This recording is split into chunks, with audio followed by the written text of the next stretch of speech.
Good morning and welcome to Rising. Thanks so much for joining us. We've got a great show planned for you today. I am joined by Marianne Williamson. Lovely to see you, as always, Marianne. It's always lovely to see you and welcome everyone to the Robby and Marianne Brawl. Oh, yes. I asked Robby, I know, I asked him, how do you describe what you stand for politically? He said libertarian conservatism. Yes. Mine would be democratic and humanitarian values and rule of law.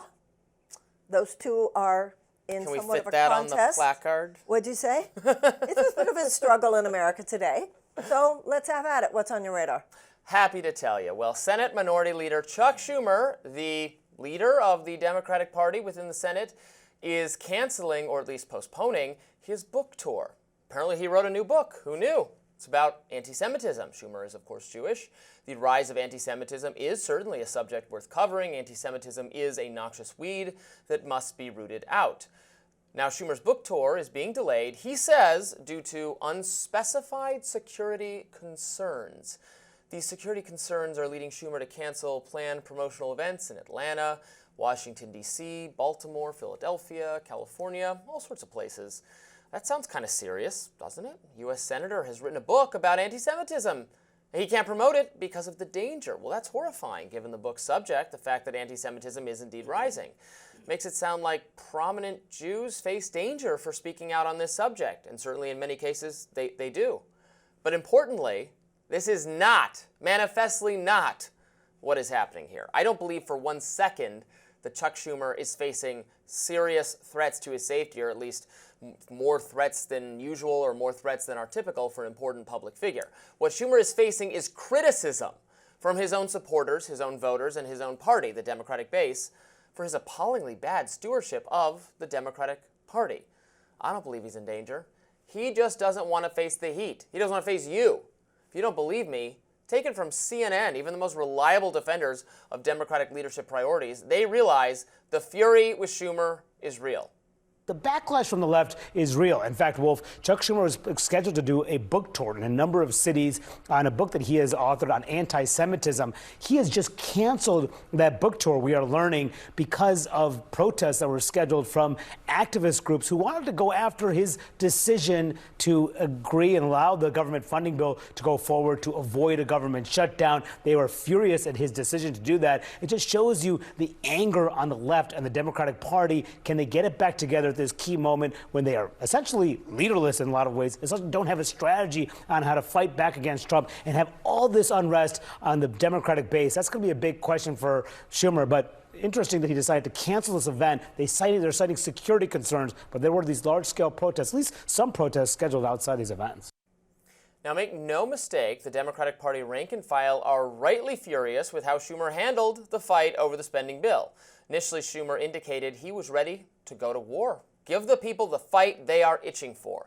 In response, Republicans gave every indication they would be willing to let the government shut down in that case. Heck, Elon Musk and Donald Trump are trying to shut down aspects of the government. If Schumer wants to help out, great. Schumer then realized, okay, I guess this is a bad strategy, and he did vote with other Democratic senators to approve the Republican spending bill. He blinked big time. Now, you can argue this one either way on the merits. Maybe Democrats were wise to go along with Republicans and prevent the pain of a government shutdown. Maybe they would have been better served by resisting, by listening to liberal activists and giving their people what they demand. Look, either strategy is valid, but you got to pick one. That's Schumer's problem. He flip-flopped. Either commit to doing progressive activist-style resistance or commit to being with moderates who go along with Republicans and wait to seize some opportunity, the way James Carville's been talking about. You can't do both. Now Schumer is simply afraid to face the voters. When you're canceling public events that should be friendly events because you know the people who are going to show up will be protesting you, you are losing. As the nation's Jeet Heer put it, to be clear, the security concerns are that Schumer would interact with voters. Indeed. Will Schumer pay the price for his lack of vision? Because one thing is clear with leaders like these, Democrats are never, ever going to get themselves out of this mess. I agree with a lot of what you said. So in 1998, the Republicans lost big time in the midterms. The next day, Newt Gingrich resigned as Speaker of the House.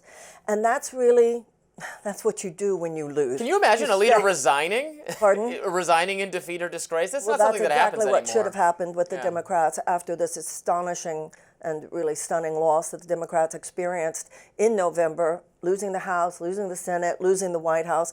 That is actually the message that we needed to give to the country and to the Democrats particularly. I would have loved to have seen that on the part of Hakeem Jeffries. I would have loved to have seen it on the part of Senator Schumer as well. You know, I have a theory about why this is.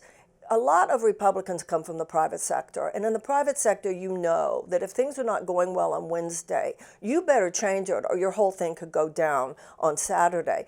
Democrats too often act like, well, even if we go down on Saturday, we're going to stay with the same thing on Monday. And Democratic voters obviously are extremely frustrated by this. We do need new leadership. And as a gentleman on CNN was saying, the anger is real, and your point is well taken that we better show some real change, or I don't think the American people are going to be buying it. There's just this wait in line attitude that the Yeah. Democratic Party has that, well, it's their turn, so they're in charge now, despite this widespread dissatisfaction. And I don't even think the leaders think they're doing a good job, but they're like, well, what else are we going to do? It's our turn to be in charge. Well, I think also that they're thinking strategy rather than authenticity, and that's the biggest problem. On the other hand, Robbie, let's not let the Republicans off the hook here. It is outrageous that Speaker Johnson would not allow any kind of negotiation whatsoever with the Democrats in this bill. So the Democrats had a reason to be angry with the Republicans. It's just that how we respond to all that is the issue of the day for Democrats. Do you think they should have let it shut down, the Democrats? I would not have voted for that continuing resolution. He basically codified what Elon Musk is doing, and there's no way that a Democrat should be going along with that. On one hand, you say, well, it's a government shutdown. Well, look what Elon Musk is shutting down. It is essentially, to me, a government gutting is as important as a government shutdown. You think, I don't think nearly enough of what Elon Musk wants You'd like to do to is see codify. more gutting. Well, that's why Thomas Massie and Rand Paul, both people of my ideological stripes, opposed the measure, because they're saying, no, what you're going to codify is the spending levels under Biden. You're Those going are to two different prolong issues. that into the future. Those are two different issues. I'm talking about the Elon Musk issue. You're talking about the spending in general. Yeah. Oh, Republicans have no problem spending on what they want to spend on. It's all a ruse. We're cutting off spending, cutting down spending. If Republicans wanted to cut spending, they wouldn't be giving that, extending that tax cut to billionaires. Well, no, we want to do both. Wanda. We want to cut spending and cut taxes. I'm totally fine with doing more tax cuts, not just for billionaires, but for everyone. I would cut everybody's taxes. Well, Marianne. the middle class tax cuts in the Trump tax Everyone. cut I support that. Yeah. But the fact that they will not do anything to make it harder. We're talking about billionaires. We have so many billionaires, so many multi-billionaires actually in the United States at this time. We're talking about tax cuts that not only would not affect their lifestyle, it wouldn't affect their grandchildren's lifestyle. So the fact that the Republicans in Congress are so eager to make life easier for their donor base of multi-billionaires is disgusting. It is un-American. It is undemocratic. Is it un-American to say that I think everyone, regardless of income level, should keep more of the money that they make? When you look I at the don't think that's multi-billionaires, yes, it is, because the creed of the United States is that all men are created equal, given by God the inalienable rights of life, liberty, and the pursuit of happiness, and that governments are instituted to secure those rights. When you have what we have had, which is a $50 trillion transfer of wealth over the last 50 years, demolishing the thriving middle class that used to be the crown jewel of this country, then yes, It's not the is transfer of undercutting. wealth confiscating that money from No. people I who know perform well you and love to giving use in that to one. other No, people? confiscating. No, the money that has been confiscated has not been from the rich. The money that has been confiscated has been from the middle class and the poor.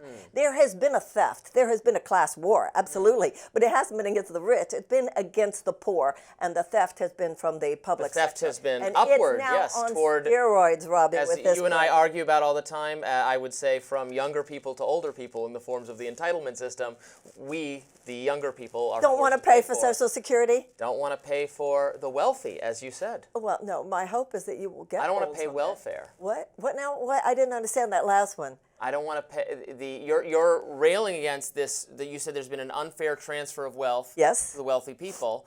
Yes. I would agree with that if we reframe that slightly in that yes, the our elderly, wealthy people are confiscating money from younger, poorer people in the form of entitlements. I wouldn't call Elon Musk old. I wouldn't call Zuckerberg old. I know they might look old they're to making you. money. It takes a few years to build If they're a achieving billion-dollar money empire. illegitimately, then I am certainly against it. If they are achieving their money through fraud or through using government favoritism, which does happen in some cases, and I'm absolutely against, then yes, I oppose that. That's I'm not going to fair. be taking you up on that. Yeah. I'm going to be taking you up on that. 'cause I I'm want sure just what's fair happening with the competition Trump for everybody. administration.